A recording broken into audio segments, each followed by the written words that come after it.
KJ Costello transferring into Mississippi State from Stanford. And look, high expectations to say the least. I mean, I saw this week there was even one mock draft that had KJ as a first rounder, kind of moving up in that first round. I've also seen preseason stuff that didn't even have him in the top 5 quarterbacks in the SEC coming into 2020. So what do you believe? None of that really matters ultimately. It's nice. It's great. We're all doing our jobs. We're trying to get clicks. I'm trying to get clicks. What really matters is, what does he do this year? What will tell the tale is chemistry with his receivers and with his teammates in a short amount of time. The aptitude to master mentally that offense under Mike Leach in 1 year. Other quarterbacks have done it. Does he do it this year? We all think he has a chance to do it. He's got to go do it. The third piece that will tell the tale are the physical tools, obviously. Big enough, strong enough, fast enough, can he make all the throws and make them on time? So let's look at that. Physical stuff. He's going to get a tight end in the middle here. This is red zone, shotgun, turns into 4 vertical, step up, make an accurate throw.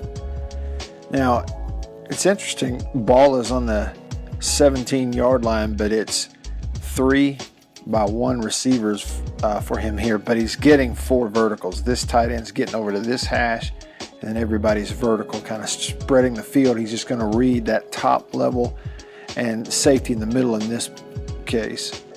What I want to focus on here is footwork. He's somebody who, to me, it looks like he's had really consistent footwork during his time, but rusher off the edge is going to force him to step up. All right, so when he steps up, you're going to notice he's kind of in run mode, which you call climbing the pocket. Okay, and right here he's flipping his hips. You're going to see that to try to get that left leg in front. But he's really throwing off a crow hop. I don't know if you noticed that. And this is not easy to do. It's not easy to do because you don't ever practice this. So all your momentum's going forward. There's a little crow hop, and now I'm going to load and throw as I crow hop up into the pocket, into the line of scrimmage. And what's hard about this is really easy to do one of two things. You overstride, and you don't practice it. So when your lower body gets out of whack, normally your upper body gets out of whack, and the ball does one of two things. It either sails on you way high, or you drive it into their feet. It's just any quarterback will tell you that. So this is a really nice job of gathering his feet enough and being able to drive in a really accurate throw when you're climbing and crow hopping like that, which is not easy. Okay, this is a back shoulder throw into the slot to a tight end, basically. Gets a man-on-man in the pocket, throw it on that back shoulder. I saw the flag come in late there. You might have had an interference call. I don't know. But let's look at what he's getting. Now this is 2 by 2. He's in the shotgun. It's 2 by 2. And into the boundary here, this inside receiver is a tight end. Defense gave him 4-3. And he sees the safety on top, right in the middle of the formation. And with an inside position, even though you're getting cushion out there on that corner, your head up bump man on this corner, your bump man in the slot. And so that tells him it's man or a man-free coverage look or cover 1 pre-snap. It's a good chance that pre-snap read of cover 1 or man-free told him, okay, that's the matchup I want in the slot one-on-one against that bump coverage. Because he has 6-man protection, he's going to stand in there. Once he sees that linebacker stay, he's going to stand in there confidently in the pocket. And I'm just reading downfield. I'm not worried about getting hit. This is something you see, and that is good feet. You notice he's not freaking out. It's in rhythm. Like I said, he had really consistent footwork, and I think that's what led to a lot of his accuracy. So he's chosen this one-on-one, and instead of firing it up the field, we're going to see if he can run. He's going to put it right on his back shoulder, and that's a really high-velocity throw, but a great job, too, by the receiver to turn around and catch it. He had great tight ends who caught a lot of passes at Stanford. This is supposed to be 4 verticals, but his backside tight end kind of works his way back inside. You see him step up in the pocket here, find him back in the middle. Now this is what looks like kind of an adjustment to me off of 4 verticals again, and there's a lot going on here. But you see pre-snap, you see where these defenders are over each of the 4 receivers with what looks like free safety in the middle. Okay, so that also kind of looks pre-snap like a cover 1 man free look, but they are rotating it on the snap. By that I mean safeties are getting back. So they showed them a man free look, but they're rotating back to 2 safeties. And what's key about this is quarterbacks got to see that if I've got 4 verticals called, now I got to read 2 safeties or pick one side or the other. You can see that he's flipped his head. He's going to read to his left, those 2 verticals against that safety up top. And here's what I like. He gets a leak in the protection right here and is going to feel it and senses to his left is where he's got to step up. This is really good pocket awareness. So you see him shuffle right there as opposed to run. This is something you practice. This is an example of a guy who's taking the things you work on in practice and it's translating into a ball game, and that's why he plays well.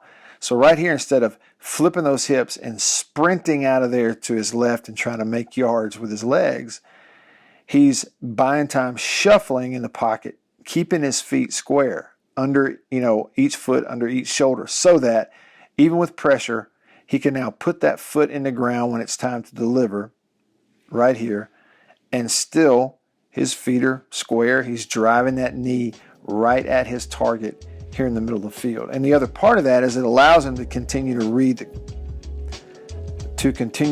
coverage. So as he steps up, it's a little bit off screen right here, but look at his eyes, okay? The first thing he's done, you see him look at the sideline. He's thinking, I may hit this, give him a chance to make the right throw. I like what I see from KJ Costello. Big, huge guy, 6'4", 6'5", 225, 230 pounds. Really good velocity on the ball, and what I like is consistent footwork. He's very consistent in his footwork. Here's an example of a kind of a play and a throw that I think NFL people like seeing from him on film, and that is under center. So he's not in the shotgun, and watch the play action. It's an old pro style set, 2 tight ends, single back. He's reversing out for a play fake. Going to have to pull it back in and flip all the way around, get his head around, and make a good, strong inside throw for a first down on 2nd and 10 right here. Drive it in there. Just thought we'd take a look at this when they get a guy open for a wide open touchdown. Looks like a busted coverage. Comfortable in the pocket, puts it on him. Hard to see everything right here, but pre-snap formation probably gives you a clue. Is you have 2 tight ends into the boundary on the left side of the formation, and your 2 receivers wide right are on the hash, so they've kind of brought everything in. What it did is it gave them that 4-3 look here, and then in the secondary it walked this corner up on the edge, walked another corner down in the slot, and 2 safeties that are kind of in the middle of the field. And on the snap, 1 inside release kind of holds a guy. And so I think he just reads one-on-one to the outside. If this safety stays in here on the hash, I'm going to throw that outside route every time, and a corner busted the coverage and let him get by him. But it's a good example, again, of just consistent footwork. You very rarely see him get out of whack. Feet are nice and square, drives that front knee towards a target. Comfortable in the pocket, make a really strong, accurate throw, make it look easy. Here's Stanford with Costello in the gun, doing something you probably see in the Mike Leach offense with Costello a good bit, and that's hitting a running back out of the backfield, getting matched up against a linebacker. This is a 3rd and 5 play against a good Washington defense, and what Stanford did is they spread them out really good. You see the 3 receivers to his right, and the outside guy is actually lined up outside the numbers, and he's just going to stay put. You're going to have 1 inside route going out, another trying to get up top. So it gives him a chance. If they give him man-to-man, he could read that.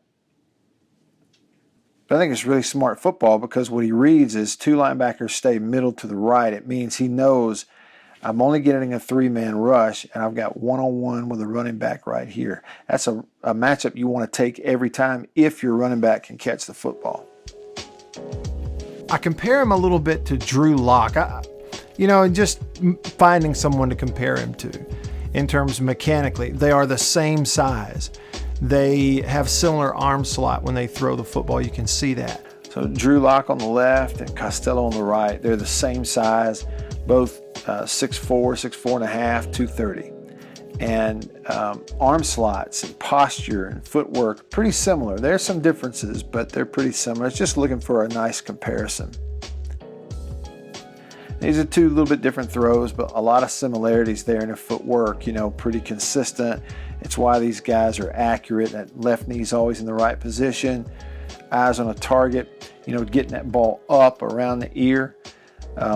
This is being pretty nitpicky. Again, it's similar angle, but it looks to me like naturally Costello's elbow is just a little more forward, ball just a little more forward, doesn't go quite as far back as the delivery of Lock, but you can see similarities in their mechanics right there for sure. Again, another similar look from a different angle. Again, both guys, elbows up, a little bit of a flatter release on this ball as opposed to ball kind of getting up for Costello, but postures are similar. If you go back to the previous and slow it down, you can kind of see what I'm talking about here. Different throws sometimes require, and different pockets require different lean or momentum, but really similar mechanics from two guys who are the same size, similar rhythm. Even the offhand in these two guys are really similar in their mechanics. Here's an example of Costello reading the middle of the field in the red zone. Ball is on the 14. So you got two tight end routes in the middle of the field. You get kind of skinny post on the backside. You could take that one-on-one. But with two safeties in the middle, he's going to kind of read that middle with an intermediate and then a deep route in the red zone. Take a look at it first. And I think this is partly of, hey, I got a guy who I know is a red zone target, and if I put the ball up, he's going to make a play. But the other part is what the defense gives you. They bump you outside or give you tight coverage, but put two safeties in the end zone. And he knows I can get vertical and get skinny, and if I can get in the middle, put the ball up, he's going to make a catch.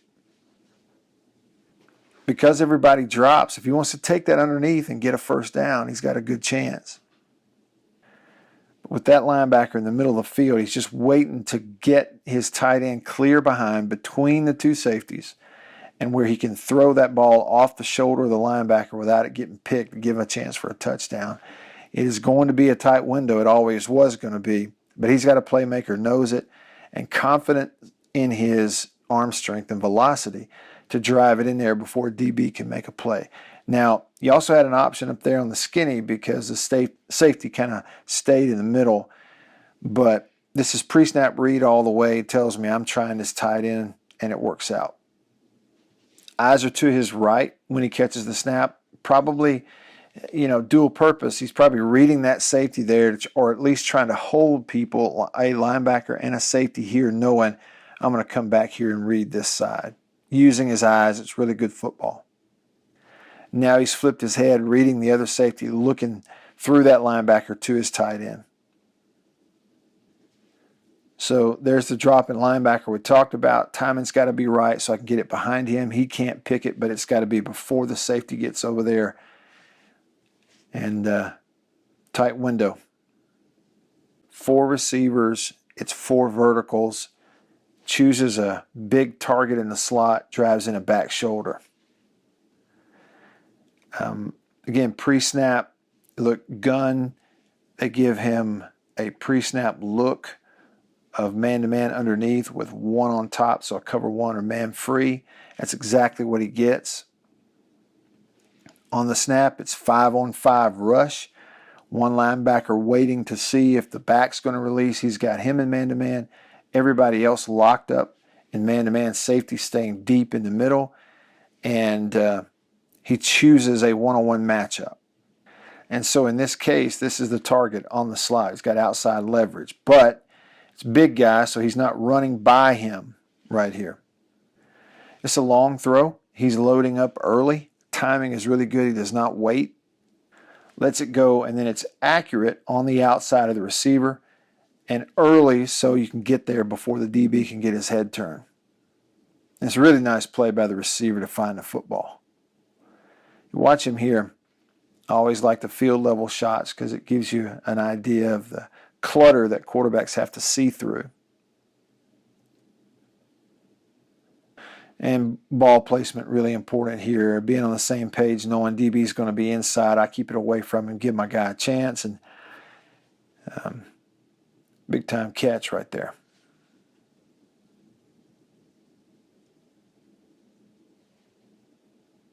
Here's late in that fourth quarter of that Washington game, down 10, trying to make a comeback, 3.5 minutes left.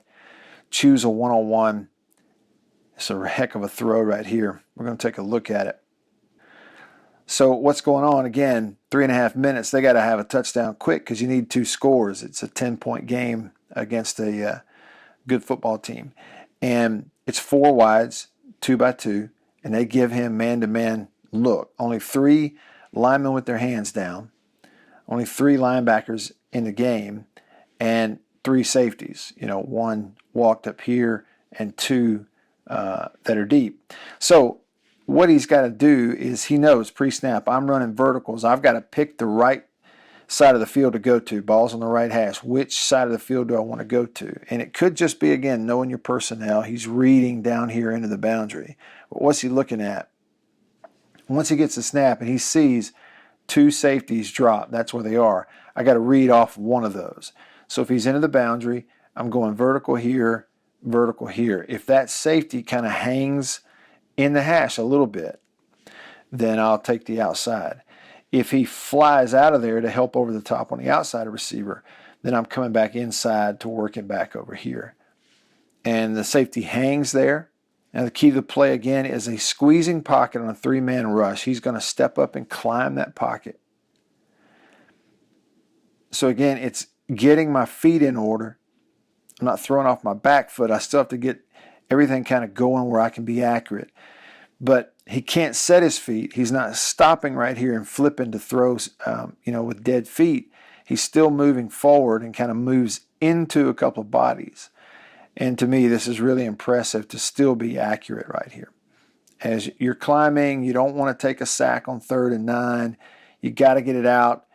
Naturally, you're thinking I may have to escape, but I see my open guy. And even though I'm here about to get hit, there's contact here, I'm moving forward, and I'm throwing over 2 heads, one of them my own lineman.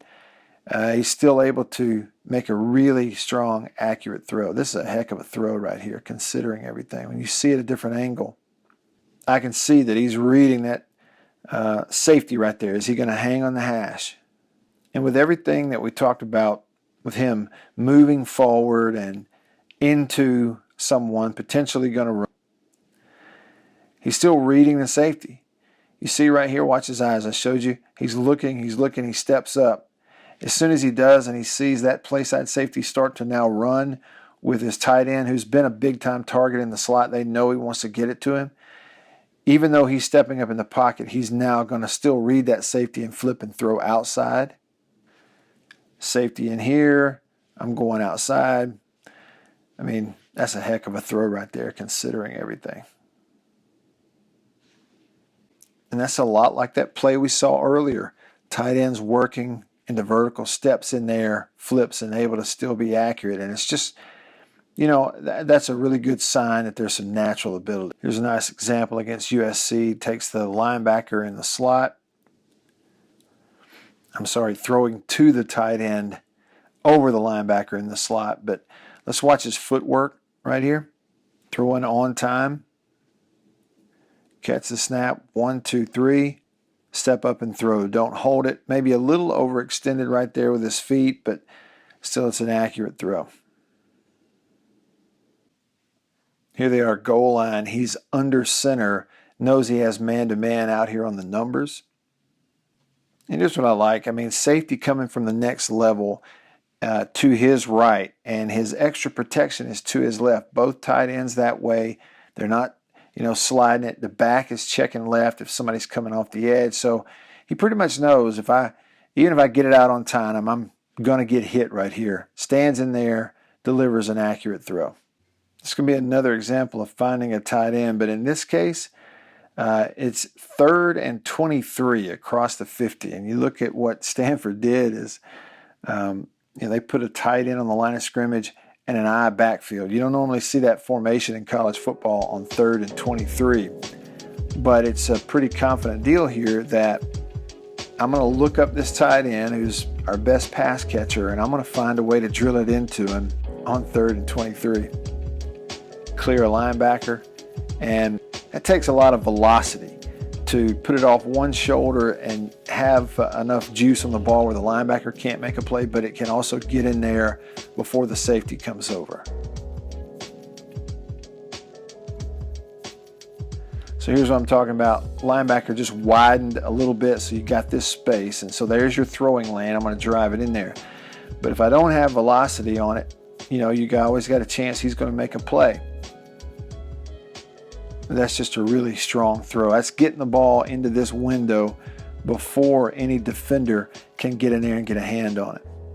What are you going to get? Predictions over here that say 1st round pick. Others over here say not in the top 5 in the SEC going into the year. What I do know is this.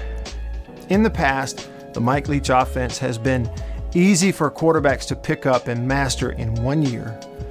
And I do know that KJ Costello is a really talented guy with all the ability in the world, and he'll have some pretty high expectations.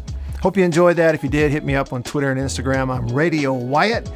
Head over to the Facebook page, like that for me. And here on YouTube, if you'll click the bell, get notifications, subscribe to the channel, that'll be great. Thanks for watching. See you next time.